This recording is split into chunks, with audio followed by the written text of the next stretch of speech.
In nearly a third of the state's constituencies, the apple-growing community are a very important factor when Himachal Pradesh goes to the polls on the 12th of November. These apple growers are said to be unhappy with the ruling BJP, while the Congress and AAP claim to have solutions. Santya Gora gets us a reality check from the poll-bound state.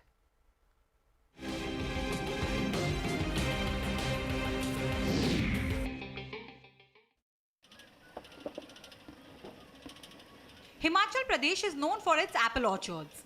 The fruit crop plays a major role in the state's economy. India's overall apple production is 2.4 million metric tons, out of which over 26% comes from Himachal. Apple production generates revenue of around 5,000 to 5,500 crore rupees in Himachal, contributing around 5% to the state's GDP. But the industry has been going through a tough phase for the last few years. 47-year-old Rinku Chauhan grows apple on his 8-acre orchard. The increasing cost of production has hit his earnings. जो 800 का कट्टा था, मतलब जैसे मान के आज मतलब डबल हो चुका है, सीधा 1500-1600 रुपये वो खाद का कट्टा हो चुका है। उसी तरह कार्टन का भी वही है, मतलब 20-30% तो कम से कम उतना तो बढ़ा ही अभी एक साल में वो महंगा हो गया है। तो इससे मतलब हमारे खर्चा बढ़ गया है, लागत ज़्यादा है, मतलब इनकम कम है। मतलब मार्केट में जो सेब हमारे जो जा रहा है वो उस दाम में नहीं जा रहा जैसे जाना चाहिए था, वो पैसा नहीं मिल रहा है। There are multiple issues at play, but GST on packaging material, which went to 18% as compared to 12% pre-GST, is blamed as a big issue. There were COVID lockdowns which interrupted exports, and then this year's bumper crop hit prices and revenues. यहाँ 18 private companies काम कर रही है, उनके दामों में fluctuation होती रहती है बार बार। मार्केटिंग सिस्टम का कोई कंट्रोल गवर्नमेंट का नहीं है, कभी दाम बढ़ जाते हैं कभी घट जाते हैं। और हमारा एक और मांग है कि भाई यहाँ न्यूनतम मूल्य जो है सेब का तय कर दिया जाए।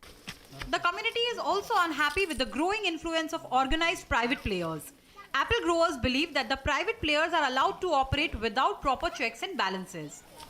In terms of the final prices that the farmers fetch, they do impact. If you look at the YOY scenario, the prices by the large players were set around 72 rupees per kg last year. That was brought up to about 76 rupees per kg this year. And then with the supply glut coming into the market, that was revised downwards. The ruling BJP believes that it has done everything to help the apple farmers. ऐसे में कोशिश की है हमने, जो मदद कर सकते थे, जिस रूप में कर सकते थे, जितनी कर सकते थे वो हमने करने की कोशिश की। इसमें सभी तरह के बागबान थे ऐसा भी नहीं था। ये राजनीतिक दृष्टि से कुछ लोग इकट्ठा होकर के इसको मुद्दा बनाने की फिराक में थे। Though the Congress is claiming that it will pay special attention to the needs of apple growers, the party doesn't seem to have a concrete plan. We will form a committee, a high-powered committee, which will be headed by the Chief Secretary. And all the members of the progressive growers and associations, they will be part of it. And they will be the one who will take a call on the minimum support price. The apple growing community realizes that as of now, these parties are making tall claims and unrealistic promises. The apple growing community of Himachal Pradesh has its influence on 20 out of 68 constituencies of the state. The community is one of the most significant vote bank of Himachal Pradesh, and that's exactly why all these political parties are trying really hard to impress them. All these political parties are making all sort of claims and promises, but the community is still waiting for these parties to come up with an actual concrete plan to resolve their issues. In Khadapathar, Himachal Pradesh, with camera person Balbir Singh, this is Santya for CNBC-TV18. And staying with the Himachal